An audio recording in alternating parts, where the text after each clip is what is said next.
Hey, it's Dr. Rick, founder of Rebel 411, and the movement I want to show you today is essentially a body weight squat. Now, it kind of sounds very basic, but some people need to understand and visualize how this is done. If you're just beginning to get into the exercise routine or add resistance into your walking and running or your cardiovascular fitness, I think it's very honorable, but you have to be careful that you start out slow. I usually develop it into phases and I try to term it like the high school and college athletes term this. And during pre-season training, that's essentially when you break into just getting your neuromuscular synapses and the messages from muscle to brain kind of going again. So those of you who have been off for a while and haven't done resistance, it takes some time, but you will be able to get that reaction time and the muscle memory back again as soon as you get started. Those of you who don't have any history of exercise, you have to be careful. And there's a lot of videos online that'll show you proper form, but since you're my patients and I'm responsible for you, I'd like you to do it this way.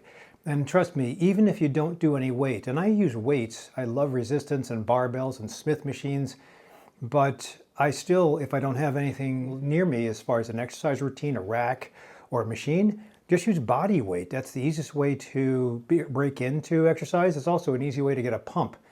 In bodybuilding, before going on stage, we didn't have that many weights in the back in the prep room or the green room. We just did a lot of push-ups, squats, pulls, cable pulls, hangs from the ceiling. All those things still work, and they still give you a pump. As far as what I would do in the season, this is all preseason just to get used to the movements. But once you get used to the movements, then you can deploy weights, resistance, more sets, more reps, so that you challenge the muscle. I just did a rant on muscle tears, and I talked about how muscle gets very accommodated and adapted to what you throw at it.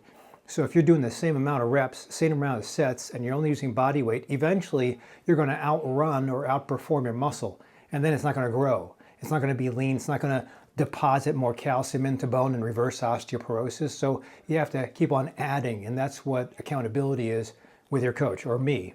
If you're not one of my patients, then you probably should hire somebody. Today, it's been a slow day. That's why I'm filming this, but I just talked to somebody who said that her doctor said she should be exercising with weights.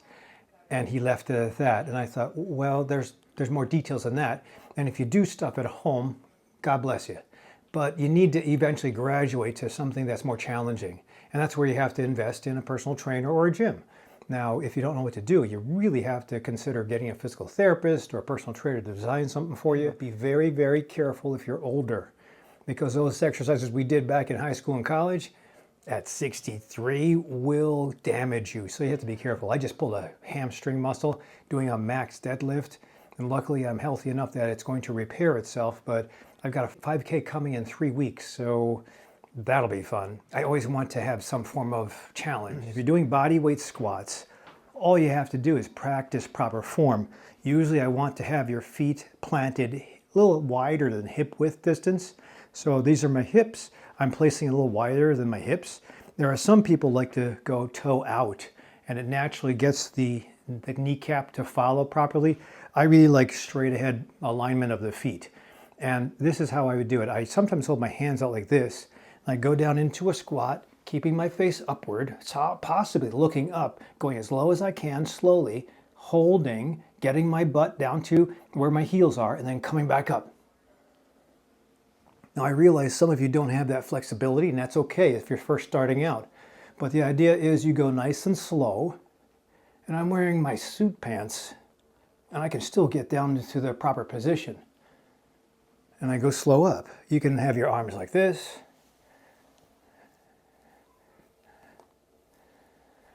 You can have your arms at your side, doesn't matter, holding dumbbells. I'll do this, feet forward.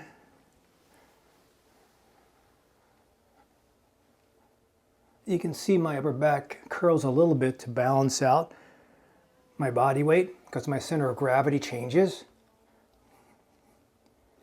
But don't feel bad if your quads are too tight and they won't let you go down into this fully flexed position. Knees, I try to keep behind my toes. So if I'm looking down, I try to see my toes at all times. Along the side where the camera is over here, you'll see my knees pop out a little bit.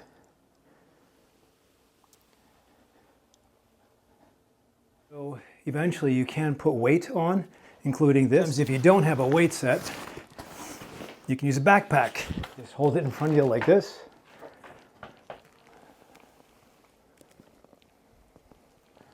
That would be the equivalent of a front squat.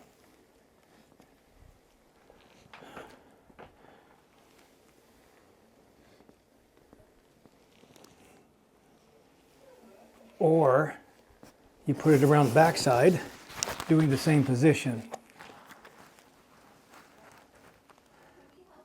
When you do a back squat with the weight on your back, you're definitely changing around the center of gravity, so you'll have to lean more forward. That might make the knees or your butt come a little bit forward. Just have to remember that your butt has to swing as well. You'll get to the point where you have a dumbbell or a barbell. Barbell is easier to balance. Dumbbells are single. So if you have a barbell, again, you hold it behind you. That's called a back squat.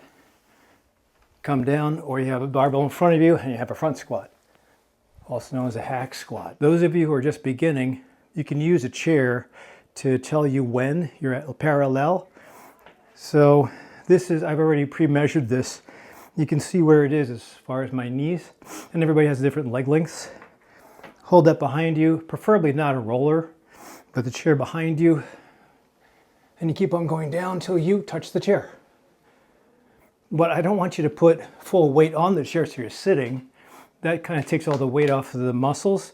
You just get to the point where you can brush your thigh right on it. Come back up. Or like this. Or you can hold dumbbells. Or a gallon of milk, which is 8 pounds. When I was a kid, we used to have encyclopedias. I would tie the R's and the S's together because they were the biggest volume. I would use that for my bicep curls, my overhead presses. And that was what we did back in the day. Nowadays, you can get an appointment or a membership at Planet Fitness for $1 down and $15 a month. That's cheap. That's pretty much a bodyweight squat. But the idea is, if you can improve upon what you can do in 1 minute, that's a workout. And you can easily get the quads full if you do 3 sets of that 20 or 30 or whatever you can tolerate. And that's a day of working out. Probably take you 5 minutes. I usually say pick 3 exercises. Bodyweight squat, plank, and push-up, maybe a bent over row. You do 3 exercises, 5 minutes each, and that's 15 minutes and you're done.